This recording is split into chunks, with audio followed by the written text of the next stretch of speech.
Let me read to you a passage from the 8th chapter of St. Matthew's Gospel, verses 28 to 34. It's the Gospel for Wednesday of the 13th week in Ordinary Time, Year 2. St. Matthew writes, "When Jesus arrived at the other side, in the region of the Gadarenes, 2 demon-possessed men coming from the tombs met him. They were so violent that no one could pass that way. 'What do you want with us, Son of God?' they shouted. 'Have you come here to torture us before the appointed time?' Some distance from them, a large herd of pigs was feeding. The demons begged Jesus, 'If you drive us out, send us into the herd of pigs.' He said to them, 'Go.' So they came out and went into the pigs, and the whole herd rushed down the steep bank into the lake and died in the water. Those tending the pigs ran off, went into the town, and reported all this, including what had happened to the demon-possessed men.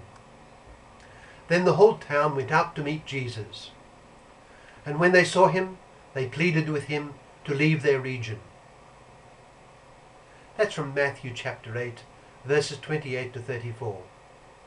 And what does it suggest to us? Well, there was a time several decades ago when it was difficult for many to see how the study of religion, at least in Australian universities and secondary schools, could be justified. It seemed so inextricably linked with personal, subjective religion, and so little connected with an objective academic study. For many reasons, this was so very short-sighted. But one breakthrough came when it dawned on many that the study of man's religions provides a window through which one can study man. Just as literature and history and the humanities generally involve a study of man, so too does his religion. And for this reason, religious studies has been widely included in the schools of humanities and social sciences. One deficiency in this development is that the study of religion has often left aside the question of the truth of religion, and has tended to focus simply on the way societies happen to worship and think, and on comparing one religion with another. This, though, while limited, has its value. I remember years ago I was teaching religion in a state high school, and I asked a boy in the class who he thought God was.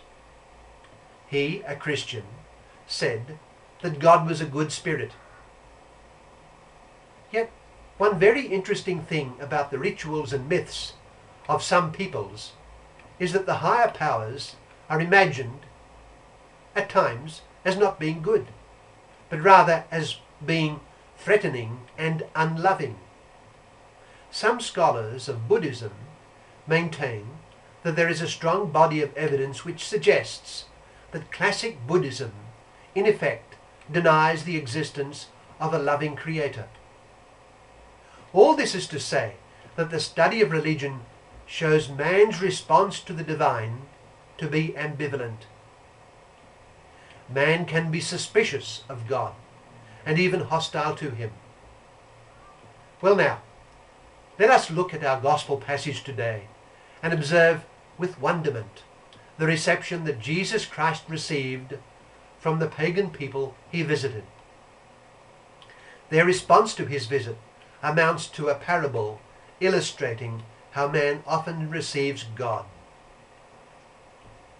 Christ in our scene was immediately met with a violent and demonic suspicion. It is a picture of what so often happens when God draws near to the world. All things, both visible and invisible, came from his hand, and yet so much of it went bad. And when he approaches the world, he is received often with hostility. Look at the segment of God's creation in our gospel today, and consider what has happened to the work of his hands. We read that, and I quote, 2 demon-possessed men coming from the tombs met him. They were so violent that no one could pass that way. "What do you want with us, Son of God?" they shouted. "Have you come here to torture us before the appointed time?" God's garden, the garden of the human soul, is inhabited now in our scene by the evil one. Two men are inhabited by demons.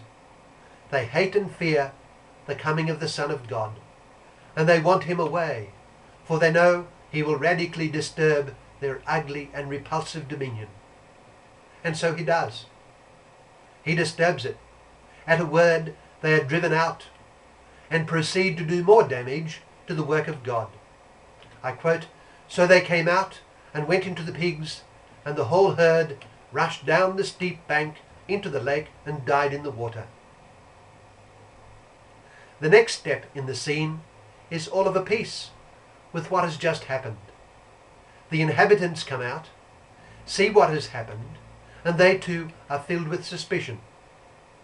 God has come among them, and they are apprehensive and suspicious. The goodness of God is not recognized and accepted. They ask him to go. We are reminded of what St. John writes in the prologue of his Gospel, that the Word was made flesh and dwelt among us. He came unto his own, and his own did not receive him. What a wonder! It ought cause us to marvel that man so often tends not to receive the good God when God comes to bless him and to liberate him from the evil that has taken root in his heart and in the world around him. Our gospel scene today of Christ being asked to leave after having brought a blessing is a harbinger of what would come. Let us choose to be completely otherwise. Let us gaze on Jesus, mankind's embodiment of all that is good, indeed the embodiment of the divine. Christ is the embodiment of the divine, for St. Paul writes that in Christ dwells the fullness of the Godhead bodily. He is the blessing that has come to humanity, and our response should be one of total and grateful acceptance. Christ is the light and the life of man, and man's good consists in receiving him unreservedly. Let us then entrust ourselves to the care of Jesus Christ and walk with him daily and without reserve.